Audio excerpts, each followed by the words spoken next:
Maswerteng gabi po mga ka-STL. Narito na po ang resulta ng STL Bulacan para sa araw na to, 3rd November 19, 2025.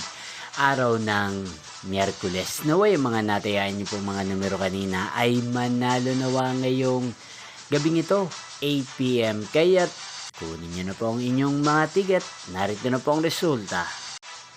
Ang mga numerong nanalo sa STL Bulacan ngayong gabing ito, November 19, 2025, 8 p.m. third draw result, 9 at 22 in exact order.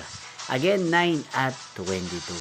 At ngayong gabing ito sa STL Bulacan natin pong i-shoutout si Ate Sophia ng Bulacan na nanonood po ngayon sa channel ito. Shoutout po sa inyo Ate Sophia, sana po ay nasa maayos kayong kalagayan.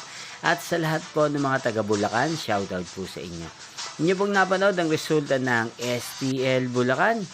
Magkita-kita pong muli tayo bukas ng alas 11 ng umaga. Thank you for watching.